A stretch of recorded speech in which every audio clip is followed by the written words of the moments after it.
ಕನ್ನಡದಾಗ ನಮ್ ಕೆಲವೊಂದು ಅದಾವ ಕನ್ನಡ ಪ್ರೇಮಿಗಳ ಹೇಳೋರು. ಶಿವಾಜಿ ಮಹಾರಾಜರು ಮಹಾರಾಷ್ಟ್ರದವ್ರತ್ತ, ಅದಕ್ಕೆ ಅವ್ರದೇ ಪೂಜೆ ಮಾಡ್ತಿರತ್ತೆ. ಮತ್ ಬಾಬಾ ಸಾಹೇಬ್ ಅಂಬೇಡ್ಕರ್ ಎಲ್ಲಿಯವರಪ್ಪ? ಮಹಾರಾಷ್ಟ್ರದವರು. ಸ್ವಾತಂತ್ರ್ಯ ವೀರ ಸಾವರ್ಕರ್ ಅವರು ಎಲ್ಲಿಯವರು? ಗಾಂಧಿ ಎಲ್ಲಿಯವರು? ಗುಜರಾತ. ಸರ್ದಾರ್ ವಲ್ಲಭಭಾಯಿ ಪಟೇಲ್ ದೇಶ ಕೂಡಿಸಿದವರು ಯಾರು?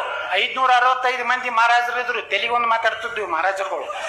ಇವತ್ತನ್ನು ಕುತ್ತಿಗೆ ಚಂಡ್ ಹಿಡಿದು ಕೂಡ್ಸೋದಾರ ಯಾರಪ್ಪ ಅಂದ್ರ ಸರ್ದಾರ್ ವಲ್ಲಭಭಾಯಿ ಪಟೇಲ್. ಅವ್ರು ಯಾರು? ಗುಜರಾತದವ್ರು. ಅವ್ರಿಗೆ ಹೇಳಿದೆ, ಮರಾಠಿ ಭಾಷೆಯನ್ನ ನೀವು ವಿರೋಧ ಮಾಡ್ತೀರಿ, ಮತ್ ಉರ್ದು ಭಾಷೆಯನ್ನ ಹಲ್ಕಿಸದ ಎಲ್ಲರಿಗೂ ಅದು ಪರವಾಗಿಲ್ಲ. ಅದೇನು ಹಿಂದೂಸ್ತಾನದ ಉರ್ದು ಭಾಷೆ ಅಲ್ಲ. ಯಾರಿಗೆ ಮರಾಠಿ ಭಾಷೆಯನ್ನ ನೀವು ವಿರೋಧ ಮಾಡೋಂತವ್ರಿಗೆ ದಮ್ಮ ತಾಕತ್ತಿದ್ರ ಈ ರೈಲ್ವೆ ಸ್ಟೇಷನ್ ಮ್ಯಾಗ ಬರ್ದಾರಲ್ಲ ಉರ್ದು ಒಳಗ, ಅದನ್ನೆಲ್ಲ ತೆಗಿಯುವಂತದ್ದು ಇದ್ರ ನಿಮ್ಮ